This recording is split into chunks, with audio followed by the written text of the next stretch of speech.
Assalamualaikum warahmatullahi wabarakatuh. Alhamdulillahirabbil alamin. Wa bihi nasta'in ala umurid dunya waddin.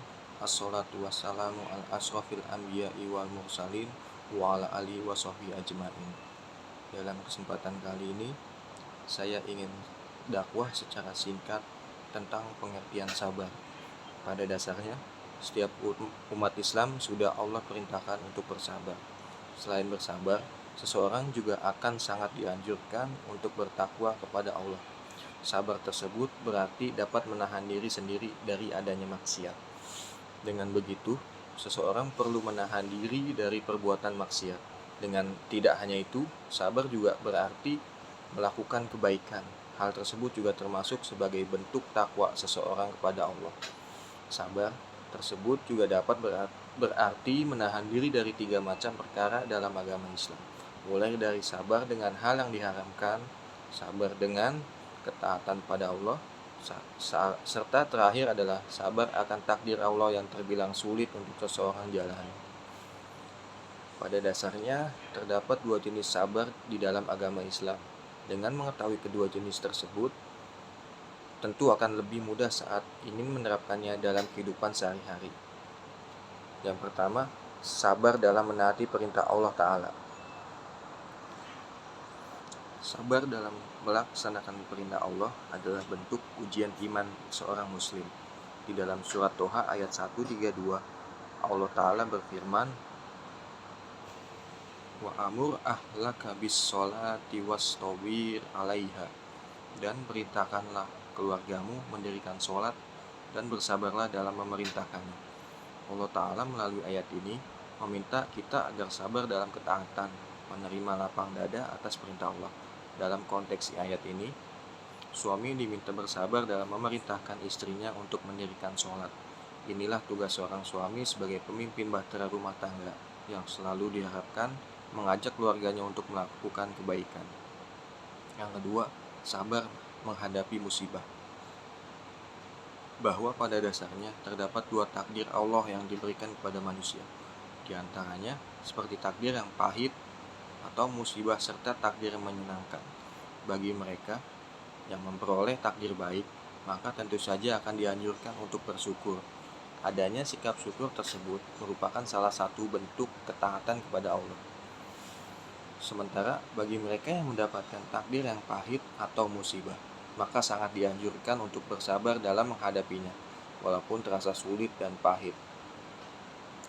Sabar tidak bermaksiat. Jenis sabar yang selanjutnya adalah sabar tidak bermaksiat. Hal tersebut berarti kesabaran yang sesungguhnya adalah dengan menjauhi maksiat. Pasalnya, setiap orang tentu selalu memperoleh godaan untuk melakukan maksiat. Baik itu maksiat yang berupa dosa kecil hingga besar sekalipun. Ketika seseorang muslim bersabar, kemudian menahan dirinya dengan tidak bermaksiat, maka akan ada banyak pahala dan manfaat yang Allah berikan. Dalam hal ini, menahan diri dari hawa nafsu adalah poin utama dalam hak kesabaran tersebut. Yang selanjutnya, sabar dalam menerima takdir Allah. Takdir ada 2 macam, yaitu takdir yang baik dan takdir yang buruk. Kemudian manusia tidak terlepas dari ketentuan takdir. Setiap manusia akan menghadapi beragam bentuk persoalan, berbagai macam rintangan, dan berbagai macam masalah dalam kehidupan. Meski tidak mengenakan, kita harus tetap bersabar dengan keadaan, menerimanya dengan penuh ridho. Selanjutnya, keutamaan sabar yang jarang diketahui. Bahwa sebenarnya Allah sudah memerintahkan langsung kepada umat manusia untuk menerapkan sabar, yakni atas semua masalah yang mereka hadapi di dunia setiap harinya.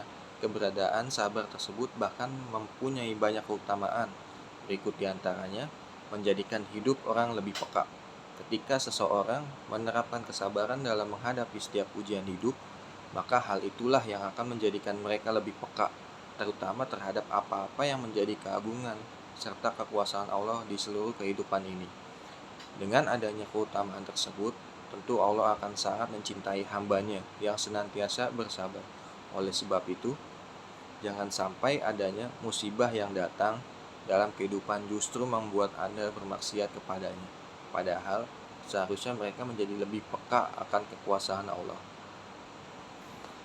senantiasa bersama Allah. Seperti yang diketahui, sabar adalah salah satu bentuk menahan diri. Hal tersebut adalah perilaku mulia yang disukai oleh Allah. Tidak heran jika bagi mereka yang menerapkan kesabaran dalam menjalani kehidupan akan lebih dekat dan dicintai Allah.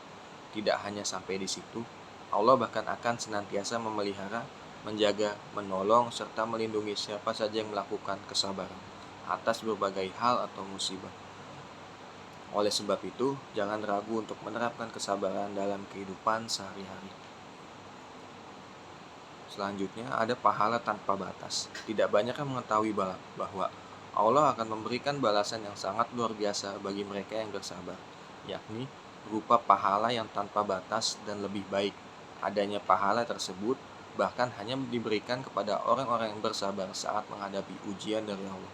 Adanya pahala tanpa batas tersebut bahkan sudah Allah janjikan langsung dalam Al-Quran. Tentu saja, hal ini akan menjadi kabar gembira bagi mereka yang mengalami berbagai musibah di dunia. Pasalnya, jika mereka bersabar dan bertakwa, menghadapi musibah tersebut dapat memperoleh pahala besar. Termasuk orang mulia, Allah akan memberikan nikmat yang luar biasa kepada siapa saja yang berusaha menerapkan kesabaran dalam kehidupan mereka. Salah satunya adalah nikmat kemuliaan. Hal tersebut juga sudah diterangkan dalam salah satu surat Al-Quran, tepatnya surat Asy-Syura pada ayat ke-43. Jika ternyata Anda masih belum bisa sabar atas musibah atau ujian di dunia, maka sangat penting untuk mendengarkan berbagai ceramah tentang sabar. Dengan begitu, akan lebih mudah dalam memahami bahwa pada dasarnya sabar memiliki banyak keutamaan, termasuk menjadi orang yang mulia. Mendatangkan hal baik saat seseorang melakukan kesabaran, maka Allah akan mendatangkan hal-hal baik dalam kehidupan. Mereka bahkan akan mendapatkan berbagai hikmah kehidupan dari Allah sehingga bisa menjadi sebuah kebaikan dalam diri seseorang. Hal ini berarti ketika seseorang mendapatkan musibah atau hal yang tidak baik, maka sangat dianjurkan untuk bersabar agar nantinya mereka dapat memperoleh berbagai manfaat dan keutamaan dari Allah, termasuk datangnya berbagai kebaikan. Itu saja yang bisa saya sampaikan, kurang lebihnya mohon maaf. Wassalamualaikum warahmatullahi wabarakatuh.